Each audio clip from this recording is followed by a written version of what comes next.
హాయమ్మా. ఎండలు ముదిరిపోయాయి. మంచినీళ్ళు బాగా తాగుతున్నారా?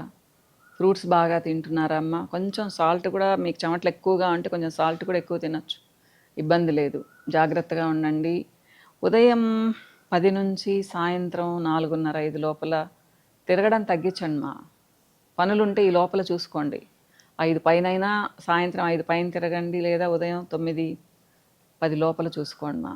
వడదెబ్బలు తగిలే అవకాశం ఉంది. ఎండలు విపరీతంగా పెరిగిపోయాయి కదా. మన టాపిక్ ఇది కాదమ్మా. యాక్చువల్గా ఏంటి అంటే లాస్ట్ వీడియోస్లో ఇంకొక కామెంట్, ఈ రోజుల్లో అబ్బాయిలు చాలా బెటర్గా ఉన్నారు మేడం, అమ్మాయిలు అస్సలు మాట వినటం లేదు, చాలా ఎక్కువగా మాట్లాడుతున్నారు, ప్రతిదానికి అపోజ్ చేస్తున్నారు అనేసి. ఇది చాలామంది దగ్గర నుంచి జనరల్గా వచ్చే కామెంట్. పెళ్లి చూపులప్పుడు కానీ, నా ఫ్రెండ్స్, మా రిలేటివ్స్ పెళ్లి చూపులప్పుడు ఇలా అస్సలు అమ్మాయిలు మామూలుగా లేరు అని చెప్పేసి. టైం ప్రకారం ఏంటి అంటే అమ్మాయిలు కూడా మారారమ్మా. అది మనం గమనించాలి. ఒకప్పుడు అమ్మాయికి పెళ్లి చూపులు అంటే సిగ్గుపడుతూ ఉండేది. ఇప్పుడు అమ్మాయిల్లో ఎవరైనా సిగ్గుపడడం అనేది 0.1% అయినా చూసారా? చెప్పండి. ఆ షై ఫీలింగ్ అనేది పోయింది అమ్మాయిలకి అసలు. ఎందుకు అంటే లాట్ ఆఫ్ ఎక్స్పోజర్ బయట. పుట్టిన దగ్గర నుంచి అబ్బాయిల పక్కన కూర్చోవాల్సి వస్తుంది, పక్క పక్కనే తిరగాల్సి వస్తుంది. అంటే మేము చిన్నప్పుడు ఏంటి అంటే ఒక అబ్బాయి కనీసం ఒక 6-7 అడుగుల దూరంలో ఉండేవాళ్ళు, దగ్గరకు కూడా వచ్చేవాళ్ళు కాదు. వాళ్ళ సీట్స్ అన్నీ పక్కన ఉండేవి. ఇప్పుడు ఒరే వసాయి అనుకుంటా పక్కన పక్కన కూర్చుంటున్నారు. సో చిన్నప్పటి నుంచి అబ్బాయిలతో కలిసిమెలిసి ఉంటున్నారు. నేను ఇది తప్పు అంటాను లేదు మా. పరిస్థితుల ప్రకారం ఉండాల్సి వస్తుంది, మంచిది కూడా, అది హెల్దీ ఫ్రెండ్షిప్ అది. సో ఇంకా సిగ్గుపడే క్షణాలు ఎక్కడవి చెప్పండి. పాత నవలలు చదువుతుంటే ఇప్పుడు పిల్లలకి తమాషగా ఉండుండొచ్చు. ఎద్దనపూడి సులోచన రానివి కొన్ని చాలా సిగ్గుపడుతూ ఉంటారు హీరోయిన్స్. ఇవి చాలా ఫన్నీగా అనిపిస్తుంది ఇప్పుడు. సో సిగ్గు అనే పదం ఆల్మోస్ట్ వెళ్ళిపోయింది. కానీ ఇప్పటికి కూడా కొంతమంది అమ్మాయిలకి కొంచెం పొగిడినా, కొంచెం ఏదైనా కాంప్లిమెంట్స్ ఇచ్చినా బ్లష్ అవుతూ ఉంటారు. దాన్నే మనం సిగ్గు అనుకోవాలి, అది వేరే విషయము. సో కాలక్రమేణా కొన్ని కొన్ని పదాలు ఫన్నీగా అయిపోతూ ఉంటాయి. దాంట్లో ఇది ఎందుకు చెప్తున్నాను అంటే, ఒకప్పుడు అమ్మాయి అంటే అమాయకంగా సిగ్గుపడుతూ, ఎవరైనా వస్తే ముడుచుకుపోతూ, వంచిన తల ఎత్తకుండా అలా ఉండేవాళ్ళు. ఇవన్నీ ఇప్పుడు చెప్తుంటే అమ్మాయిలు ట్రాష్ అంటారు. ఏం చెప్తున్నావు మాకు నువ్వు అంటారు. అవునా కదా? ఎందుకంటే అమ్మాయిలు చాలా చక్కగా చదువుతున్నారు, ఎంత దూరమైనా వెళ్ళి జాబ్ చేస్తూ ఉన్నారు, నైట్ షిఫ్ట్లకి వెళ్తున్నారు. అబ్బాయిలకి తక్కువగా ఏమీ లేరు, ఇది మనం తెలుసుకోవాలి. కానీ పెళ్ళి టైంకి వచ్చేటప్పటికి అమ్మాయి అబ్బాయి వేరు వేరే ఉంటారు. నేను ఎప్పుడు చెప్తాను, అమ్మాయిలు అబ్బాయిలు సమానమే కానీ ఒకటి కాదు. ఇది అర్థం చేసుకోవాలి జనాలు. ఈక్వలే కానీ చాలా డిఫరెంట్ మా ఇద్దరు.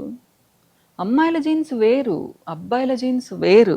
దా, నా మనవరాలు వచ్చేసింది మంచిగా. దా కూర్చుంది కదా, కూర్చో. హాయ్ చెప్తావా? హాయ్ చెప్పు. బాగున్నారా చెప్పు.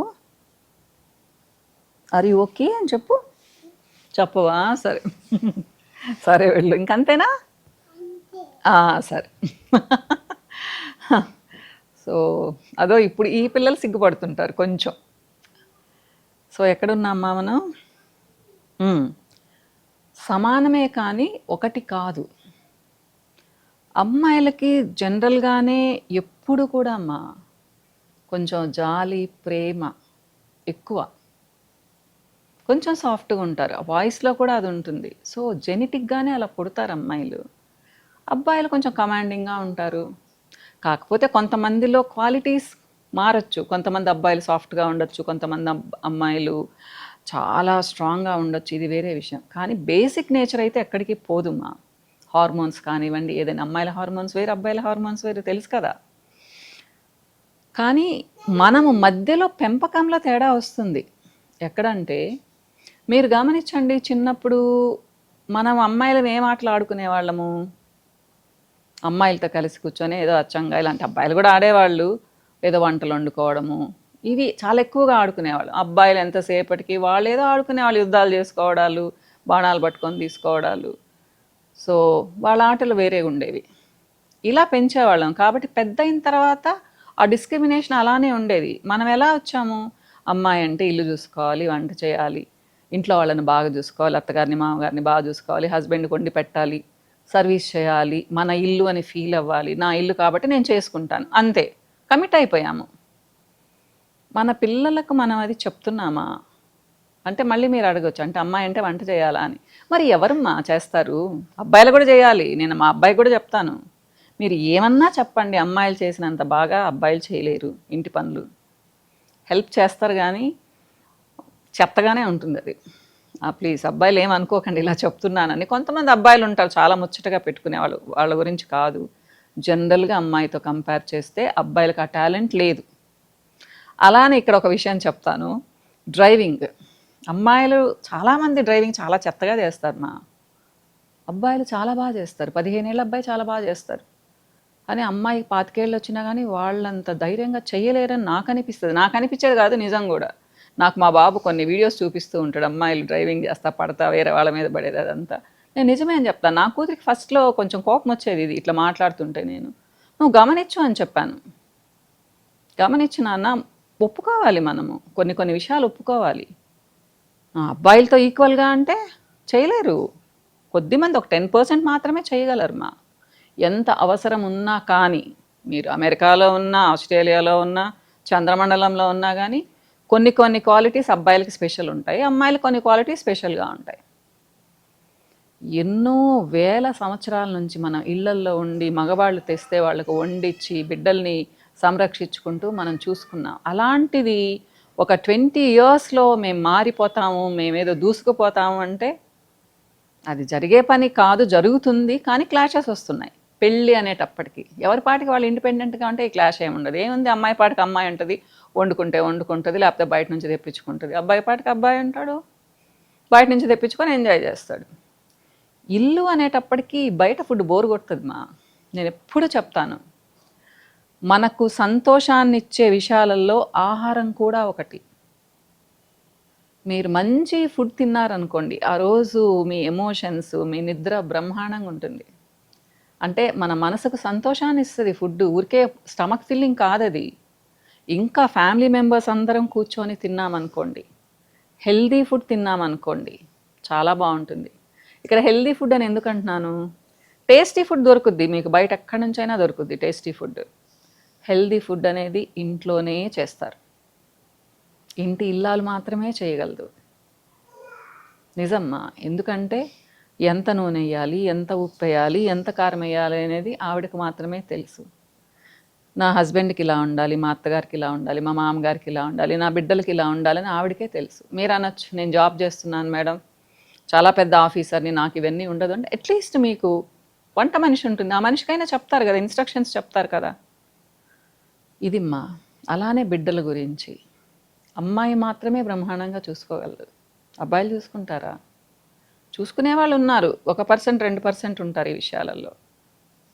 ఇలా చెప్పుకుంటూ పోతే ఎన్నో డిస్క్రిమినేషన్స్ అమ్మాయిలకి. కనీసం డబ్బులు సంపాదించడం గొప్ప పని కాదు, ఎవరికైనా, అమ్మాయికైనా అబ్బాయికైనా లైఫ్ పార్ట్నర్తో బాగుండాలి అని చెప్పడం చాలా ముఖ్యమ్మా. పేరెంట్స్ మీ పిల్లలకు, అమ్మాయిలకి అబ్బాయిలకి చెప్పండి, పెళ్ళంటే ఈగోయిజం చూపించుకోవడానికి కాదు, నువ్వు కొన్ని అడ్జస్ట్ అవ్వాలి, అవతల వాళ్ళు కొంచెం అడ్జస్ట్ అవుతారని. అబ్బాయి అయితే కొమ్ములేం రాలేదు, అమ్మాయి అయినా కొమ్ములేం రాలేదు. నేను నీ ఎంత సంపాదిస్తున్నాను, వంట చేయను అంటే ఏం చేయాలి అప్పుడు? ఫ్యామిలీ పాడైపోతుంది మా, మీ పొట్టలే పాడైపోతాయి. మరి ఏంటి చెప్పండి, ఇంట్లో ఒక పని చేయకుండా ఊరికే డబ్బులు సంపాదించడం అంటే ఎట్లా ఫ్యామిలీ నిలబడుతుంది కదా. అమ్మాయిలకు ఆ టాలెంట్ ఉంది, మీరు ఏ పని చేసుకున్నా ఇల్లును కూడా సక్రమంగా చూసుకోగలరు. ఆ విషయం, మెయిన్ విషయం ఎందుకు మర్చిపోతున్నాము? ప్లస్ అమ్మలు కూడా ఈ రోజుల్లో నీకు ఇంత ఇస్తున్నావు, నీకు ఇన్ని కోట్లు ఇస్తున్నావు, ఇన్ని లక్షలు ఇస్తున్నావు, నువ్వు లక్షలు సంపాదిస్తున్నావు, నువ్వేం తగ్గాల్సిన అవసరం లేదు అంటే నిజంగానే అమ్మాయి కొమ్ములు వస్తాయి. సపోర్ట్ చేయకండి మా ఇలాంటివి. పెళ్ళి అంటేనే అడ్జస్ట్మెంట్ అని చెప్పండి, అడ్జస్ట్ అవ్వాలి. ఆర్గ్యుమెంట్స్ వస్తాయి అయినా కానీ అడ్జస్ట్ అవ్వాలి అని చెప్పండి. దీంట్లోనే కదా సంతోషం ఉంటుంది. ఎవరి పాటికి వాళ్ళు నీలుక్కొని 2 మంత్స్‌లో 3 మంత్స్‌లో డైవోర్స్ తీసుకునే వాటి వరకు వస్తే ఏంటి మా సంతోషం? మనకు బాధ కాదా? అంటే ఎలా ఉన్నారంటే, పోతేమైంది ఇంకో సంబంధం చేస్తామనే పొజిషన్‌లో ఉన్నారిప్పుడు. ఎట్లమ్మా ఫ్యామిలీస్ ఎలా నిలబడతాయి? మనకు బాధ కాదా? తర్వాత అవస్థ పడేది మనం కాదా? అసలు మెయిన్ ఫస్ట్ థింగ్ ఏంటంటే పెళ్లి చేసిన తర్వాత టూ మచ్‌గా ఇన్వాల్వ్ అవ్వకూడదు ఏ తల్లిదండ్రులు గూడా. ఒకవేళ నచ్చజెప్పే వాళ్ళైతే పర్వాలేదు. ఎక్కిచ్చే వాళ్ళైతే చుట్టుపక్కల కూడా ఉండకూడదు. అది అమ్మాయి, అబ్బాయి తెలుసుకోవాలి. ఆ మాత్రం జ్ఞానం ఉండాల పెళ్లి చేసుకునే ఏజ్ లోపల. అది ఎవరు నేర్పించాలి? మళ్ళీ అమ్మలే నేర్పించాలి. సో బిడ్డల్ని సక్రమంగా పెంచుకున్నాము అంటే వాళ్ళ కుటుంబాలు బాగుంటాయమ్మా. చక్కగా ముచ్చటగా ఉంటారు. అమ్మాయిలు పెద్దగా మారలేదు. ఫ్రస్ట్రేషను. ఎంతసేపటికి మమ్మల్ని అనగదొక్కుతున్నారు అనేసి కొంచెం ప్రేమను చూపించారు అంటే ఇక్కడ పెట్టుకుంటారు అమ్మాయిలు అబ్బాయిల్ని. ఆ ఒక్క పాయింట్ తెలుసుకోవాలి అబ్బాయిలు. నేనైతే చివరిగా ఇదే చెప్పదలుచుకున్నాను. అమ్మాయిలు చెడ్డవాళ్ళు కాదు మా, మంచివాళ్ళు. ఇప్పటికి కూడా చాలామంది మంచివాళ్ళు ఉన్నారు. ఒక 10-15% తీసేస్తే ప్రేమను పంచితే చాలా ప్రేమను తిరిగిస్తారు అమ్మాయిలు. ఇదొక్కటి తెలుసుకోవాలి. ప్లస్ పెంచేటప్పుడు ఇంత ఇస్తున్నాము, నువ్వు ఇంత సంపాదిస్తున్నావు, నీకు కొమ్ములు వచ్చున్నాయి, నువ్వేం తగ్గకని మాత్రం చెప్పకండి మా. మన పిల్లలు పెళ్లి చేసుకొని ముచ్చటగా కలకాలం కలిసిమెలిసి ఉండాలి. మన ఇన్వాల్వ్మెంట్ ఎంత తక్కువ ఉంటే అంత మంచిది. మంచి సజెషన్స్ ఇవ్వచ్చు, కానీ పాడు చేసే సజెషన్స్ మాత్రం అమ్మాయికి చెప్పకండి, అబ్బాయిలకి చెప్పకండి. మన ఫ్యామిలీ ఇది, నువ్వేంటి తగ్గేది, నిన్ను ఇలా పెంచామే, నువ్వేంటి తగ్గేది, ఇలాంటి మాటలు మాట్లాడొద్దమ్మా. ఇలా మాట్లాడే చాలామంది 1 మంత్కి 2 మంత్స్కి బంతులాగా తిరిగి వస్తున్నారు వెనక్కి. నేనైతే చివరిగా ఇదే చెప్పదలుచుకున్నాను. మనం పేరెంట్స్ని బాగా పెంచుకున్నామంటే ఇంట్లో పిల్లల్ని ఈ ప్రాబ్లం రాదు మా. ఇంకో 10 ఇయర్స్కి మళ్ళీ సెట్ అయిపోతుంది అంతా. మొత్తం కుటుంబాలన్నీ సెట్ అయిపోతాయి. ట్రై చేద్దామ్మా కొంచెం. బాయ్.